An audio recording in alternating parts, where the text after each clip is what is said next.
Homeowners in California and Los Angeles are being encouraged to build ADUs where possible. But at the same time, landlords are being attacked as being evil and life-threatening to tenants and harassing tenants. So is the city and state government encouraging homeowners to become evil landlords? I'm very confused. Well, we'll get into that. I'm Bill Gross. This is my weekly real estate update. And we go over the real estate news every week. And I point out where I think just like in politics, there's misinformation and disinformation. I think it's worse in the real estate industry, and I'm going to show you how. Now, before we get into that, let's take a look at the current state of the real estate industry, as we do every week. And in the economy, there's two parts. There's buyers and sellers, and that will be reflected in real estate on the buyer side by interest rates, which is going to encourage buyers to come in or discourage them. And currently, rates closed this week up slightly, 7.16%, a little more than last week, 7.14%. So they've stayed above 7% after being below that for a while, yet being above 7%, hitting even 8 at the end of last year. So if you look in the last year, rates are about in the midpoint of where they've been for the last year or so, maybe taking a little steam out of the rush from a month or two ago. And overall, a very healthy buyer side, a lot of interest in buying properties from buyers currently. On the seller side, we measure the inventory. That's how many sellers currently have the home on the market. And again, there, we see that we remain at all-time lows other than the pandemic era. The inventory today is the same as it was about a year ago. And the 1, 2, 3 prior years of the pandemic had even less inventory. The years before the pandemic had almost twice as much. So we're still in an area where, other than during the pandemic, we have all-time lows of inventory. And unlike other businesses, that has not recovered. Whereas, movie attendance and football attendance and other things have re-gone to what we would call pre-pandemic normals, the real estate industry sales and inventory has not. It doesn't appear to, at least for the near term. Now, in Los Angeles specifically, the market is still a slight seller's market. I use Altos Research, a great source for data, all kinds of data they break down. And the LA market overall is a 40, where it has been, where it was last month as well. And so it stays to be a slight seller's market. And that's my experience as a broker as well. Real estate is very local. So if you're in a particular neighborhood, it might be different. Reach out to me. More glad to run this report for you or other data to help you find out the best situation for you individually. Okay, let's talk about the real estate industry news, which I would say is just as bad as the rest of the news. And to prove that point, our first article this week is from Business Insider, which used to be a business news source. Now it's just a political activist source as it struggles to maintain its business. And they have an article, Trump-branded properties are selling for far less than buildings that removed his name. And really what the headline should say is Manhattan hates Trump. But that's not news. We know that Manhattan DAs are suing him to take all his buildings away from him for no fraud ever created. And we also know that they're attempting to fine him for a rape he didn't commit 14 years ago by a crazy lady. So we know Manhattan, all New York, hates Trump for the most part, even though he's had some fantastic buildings created there. And what's interesting is when you read the article, the data is true. I mean, Trump-branded buildings are suffering on sales, the condos in Manhattan, where there's a collection of people who hate Trump. Now, I've been to his Trump Tower on Fifth Avenue as a visitor. And what I can tell you is there's a nonstop demonstration. They're harassing people going in and out. And you can't just walk in and have a cup of coffee at the Starbucks, for example. And so Manhattan has turned into a anti-Trump collection of people who go to no lengths. What's interesting, though, is when the buildings take off the name, the values shoot up. So in reality, those owners are going to end up making the money one way or the other. It's really not going to affect them, I don't think, in the long run. Now, continuing on the political front, Forbes magazine runs an article, Housing Theory of Everything Comes for Education. And the theory here is that values of real estate are dependent on how much money you pay to attract teachers to live in your neighborhood. Now, there is some correlation. People do choose, at least families with education-aged children for the most part, pick areas based on education. Now, I happen to live in an area in LA where there's a large religious Jewish population where most of us send our kids to private schools. So even though the schools around us are horrific for the most part, it's irrelevant to us. We're not sending our kids to those public schools. and even that, and that's what attracts people to live in our area where the private schools are that we go to. But here, basically, this is just Forbes magazine advocating we should pay more to teachers so they can live in expensive cities like San Francisco and LA. They're expensive because the teachers union has elected officials that build less houses and make the houses more expensive. So you can see the whole cycle here. Not only that, of all people, public school teachers, and I'd be glad to have a conversation with you, public school teachers in LA as a group or the union is the most overpaid people in the world, not the entry-level newest teacher's salary. Those are the victims of the unions. But the older teachers have higher pay, pick their schools, and the union bosses make a fortune. And more importantly, spend a lot of their time on political advocacy. So here, what the teachers union is doing is trying to reward themselves for the policies that have made housing really unaffordable in the areas where they have the most control. I think overall that doesn't make any sense. And really, the teachers unions, not the individual teachers, are the source of the problems, not the solution. Paying more teachers makes no sense. Continuing on bad ideas, Yahoo Finance has a whole list of first-time homebuyer programs in California. Now, if you read Yahoo Finance and you listen to their particular authors and or other similar real estate news, you're going to regularly hear that the solutions being proposed by our politicians is a new program. And yet here is a great article that lists at least Patrick Russo, who seems to only write on first-time homebuyer first-time homebuyer programs in California. And he lists out at least 10 different programs. Certain mortgage loans, closing cost and down payment assistance programs, zero interest program, Dream for All shared appreciation loan program. He lists at least 10 here, and these are state programs. It doesn't even include county, like Los Angeles, and city, like Los Angeles programs on top of that. Well, we've had these programs as long as I've been in business. In fact, I can say, based on my career in real estate, the more programs we add, the less affordable homes have become. If you add the programs, there's more programs now than 10, 20 years ago, and houses are less affordable than were 10 years ago. You might think that perhaps the reason why homes are less affordable is because of all the government programs wasting money and then charging taxes, making homes less affordable. So rather than think the solution would be idiots in Sacramento who've never bought or sold a house, taking tax dollars and giving it back to their selected people, maybe the solution would be less government programs to help first-time home buyers. But of course, that's not going to be very politically attractive to our progressive state politicians. Here's another interesting theory. Again, Business Insider, which is becoming the political news organization of the progressive left. Mapping the future, America's not building enough homes. A new atlas may fix that. So here, this guy is saying, well, the problem is not that we're not building enough homes. The problem is, or the reason we're not building enough homes is we just don't have maps that have all the regulations on them so builders can figure out to build homes. No, Adam Rogers, you're wrong. The lack of building homes is the feature of our politicians. They want less homes built. They want more rental units in high rises next to mass transit. And so I think, any news article that pretends that there's a reason why we're not building homes other than this is the policy that too many policymakers have chosen is just nonsense. But here, really, Adam Rogers, I imagine with a straight face, so he's laughing in this picture, says the problem is we just need to map out all the regulations and then we can figure out where they are. And then with that, perhaps builders can build more homes. Crazy. Breaking the string, here's a great news article I think it's worthy of paying attention to.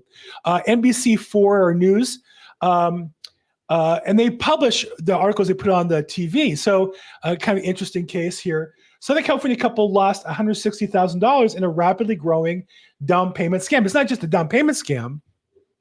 It's a wire scam where people who have large amounts of money being transacted in a real estate transaction have the instructions of where to wire money to sent to them from a scammer. Every large real estate company, every title company, every data source company has been hacked. Every mail company, Google Mail, Yahoo Mail, you need to assume that your mail has been hacked either by the government or by bad actors, domestic or international. And be very careful when you wire money both out and in, because when you give the instructions out, when you give the instructions in, you give the same instructions that would be out. And so the two things I always tell my customers are, one, get the instructions directly from whoever you're sending to or sending to you.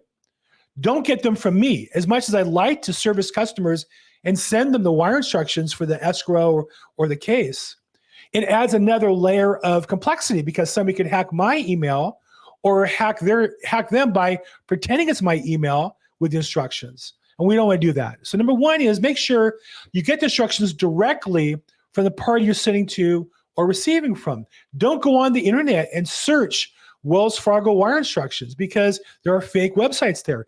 Get it from your banker or your escrow company. Number two is always verify on the phone with the party you're sending to or receiving from. I get a wire on every closing I do, maybe 25, 30 a year.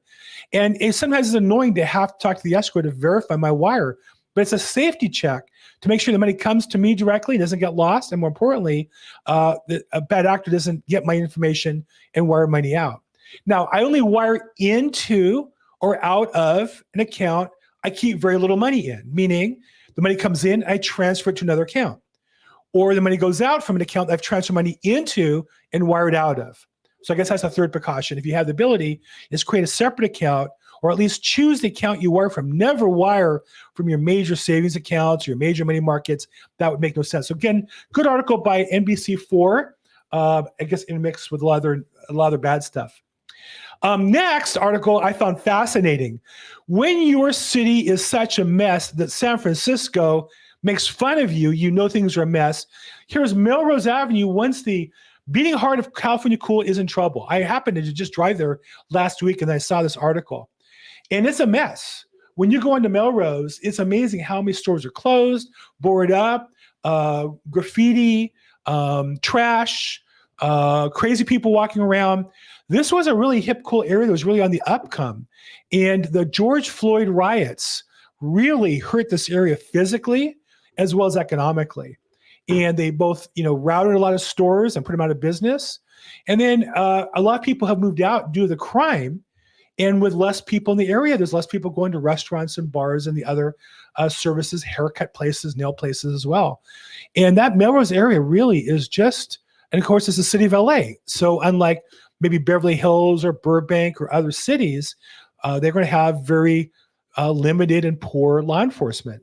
So, wow, Melrose Avenue, which was really just a really cool place and had done very well over the last few years, has really not kept up. And you have San Francisco's Chronicle making fun of you. You know things are bad. Now, you might notice I always take the opportunity to point out when Zillow is misleading the public, which is their regular habit. Here's an example of them using their echo chamber. They put a survey on their website, but then Fox Business reruns their survey, their data. What if I have homeowners thinking of selling in the near future? Now, when you read that, what's your reaction? When I first read it, I was like, wow, it sounds like a lot. Well, first off, 1 in 5 would be a lot. Now, the truth is about 1 in 10 owners sell a year. The average person holds a house for 10 years. That means of 10 homeowners, one's going to sell, about 1 in 10. That's actual selling. And so for everyone who sells, probably to think about it. I'm not sure what thinking means. Does thinking mean once in a year? Does that mean for 30 seconds? Does that mean they actually sit down and evaluate their options and sit down with an agent and get ready to put it on the market and back out? Not sure what it means, but the fact that 1 in 10 do sell makes 1 in 5 thinking of selling not really a big statistic, but I think it's an article meant to go, wow, everybody's getting ready to sell their house. If only more people sold their houses, we'd have more inventory. We'd have more opportunities for people to buy houses. So again, Zillow just really, I think, a source of misinformation and exaggeration. Okay, so the theme today is really that we have a war against landlords in Los Angeles and in California, and I think nationally, but more intensely in LA and California overall.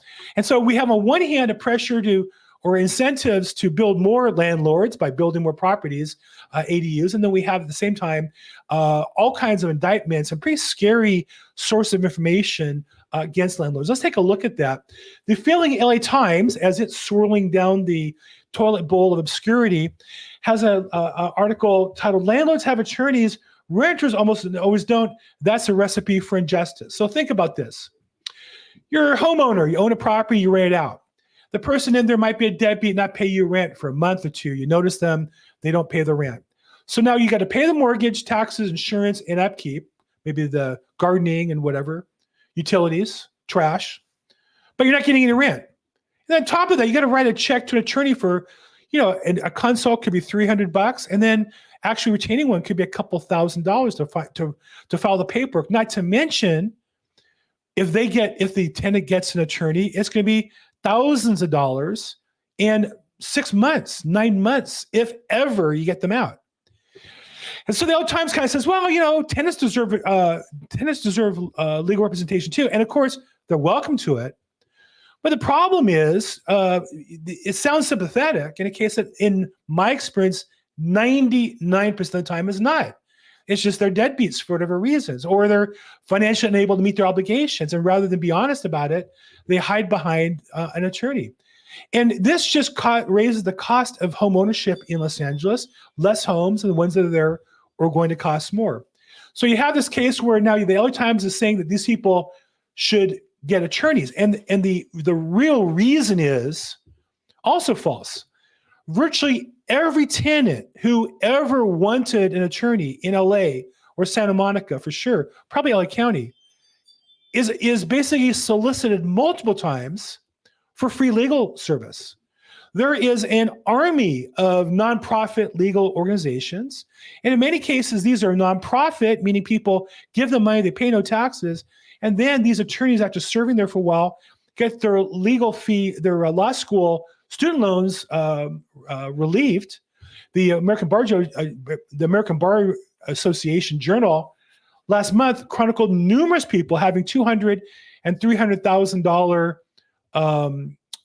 school loans relieved, eliminated, taken over by taxpayers like me and you, because they work for nonprofits who harass property owners by representing deadbeat tenants. And so now you have this whole industry, and it's not enough that that's going on. These nonprofits want the city to pay them as contractors on top of the money they fundraise as a nonprofit. And so now we have in LA the tax on mansions for money that goes to the homeless. Really a big chunk of it goes to pay for legal services for these tenants who would have gotten legal services anyhow for free.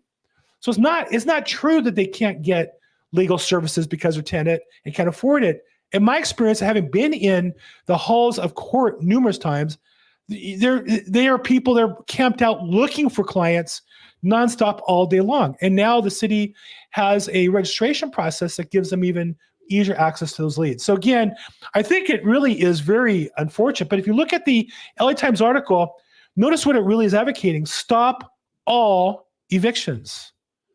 Stop all evictions. That's not just saying bad evictions. That's not saying stop evictions for all but deadbeats. Stop them for people who can't afford it. All evictions. And that's saying the quiet part out loud, because the reality is this organization, if you look at pslweb.org, this is basically a Marxist organization that believes that the people shouldn't have property rights, and if they live in a property, it should be turned over to them. Well, that's not worked out well anywhere in the world. Just the chaos of socialism and Marxism. So this is not the only example. Here's another one in CNN in their health mortality search for renters facing eviction during the pandemic. Okay, well, theoretically, mortality search for everybody during the pandemic, right? I mean, that's why it was a pandemic. If mortality rates didn't surge, it wouldn't have been a pandemic. So what am I missing? But really, the data doesn't say that. It just says that in general, people facing evictions have worse health than people who are not facing eviction. Well, that makes sense, right? I mean, generally speaking, if you have more money, you can eat better food, you can have better health care, you're thinking a little longer term, you're under less stress. And nobody wants to see people evicted and killed. But the reality is that rather than focus on trying to solve the health problems of tenants who aren't paying rent by stopping evictions, maybe we should increase the opportunity for home ownership so more people own homes rather than being tenants facing eviction. And if you look a little closer again, the article, and it's not hidden, it's there for you to notice if you're on the right team, It's canceltherents.org. This is an organization, the same as the other one, that doesn't believe that people who live in a rental unit should pay rent. They own it. They're indigenous, or they're being abused. And so this whole thing is a movement that CNN apparently is advocating for, that people who live in as tenants shouldn't pay rent, shouldn't have to pay rent, period. Very scary movement. And the fact that major corporations support it is, really uncomfortable. Here's another example of the war on tenants here in Los Angeles. LA tried to stop landlords from harassing tenants. Now it's planning to ramp up enforcement. And so what you have is, this is an article on LAS, which is a good blog otherwise in general. But what they point out is a story from the Legal Aid Foundation LA. This is one of those nonprofits that's attempting to get money from the government now. So they're no longer happy raising funds. They want to make more money. And one way is to get on the public dole. So they have politicians who favor them, just giving them money instead of having to raise it. And so one of their attorneys says, he does point out correctly, the housing department has 10,450 harassment complaints from tenants since the law took effect, and only 24 cases refer to the city attorney. Now, what's not asked is, well, how many were legitimate? Right? The assumption is, wow, 10,000, that's a lot, and only 24. Well, what percentage of people who shoplifted were prosecuted? And it sounds innocuous. Well, shoplift, who cares if somebody shoplifts Target? But they're shoplifting at small retail stores, mom and pop stores, people who sell things in their store to make a living, to pay for food and their rent, perhaps, are shoplifted every day. We don't anymore arrest anybody for less than, I think, $1,000. We don't anymore take multiple counts into account to hold people over. We basically book them and let them go anyhow. We don't even in LA really keep even violent criminals in jail. We let them out. In fact, we even don't deport purposely violent criminals who are here illegally in our country, because we're a sanctuary city. So we will refuse to deport violent criminals. So here you have a blog post. Oh, it's terrible that landlords harass their tenants. It is. Having involved with this, I'm sure 90% of them are frivolous, or 99%, in my experience, are frivolous. But even assuming 1%, there should be perhaps more enforcement of those cases. But how important is a landlord harassing their tenant in relation to, say, violent crime, multiple violent crimes? The average murderer has been already arrested 11 times nationally. So we let these people go, we let them go, but somehow now we're supposed to focus criminal resources on landlords because they're evil, they would have you think. And I just want to kind of end the story with, it's just interesting how, depending on what side you're on, how the press covers you. This is Business Insider again. And here's a sweet old lady. I guess I shouldn't call her old because I'm not that much older than her. Helen Boxwell in New York and Long Island, who built an ADU in a property and it created critical rental income for her. That's great. And I think, frankly, if the laws allow it, great. We shouldn't be shoving those laws down cities' throats like Sacramento is doing to cities here in Southern California. But, it's great. If it's within the law and she owns the property, why not build it and create more income and support herself? But isn't she now an evil landlord? I mean, she has a tenant. Is she worthy of being harassed and having a legal aid society support her tenant against her? Is she, if the tenant doesn't pay rent, does she no longer get her retirement paid for? Or does she evict them and they're going to have health problems and that's her fault? So here's the happy face of a landlord. And most of them are like this in my experience. People who just saved and scrimped and lived modestly and either bought a property or built one in her case. And they're taxpayers like us, for the most part, law-abiding people, because they have resources at risk, committed to our communities.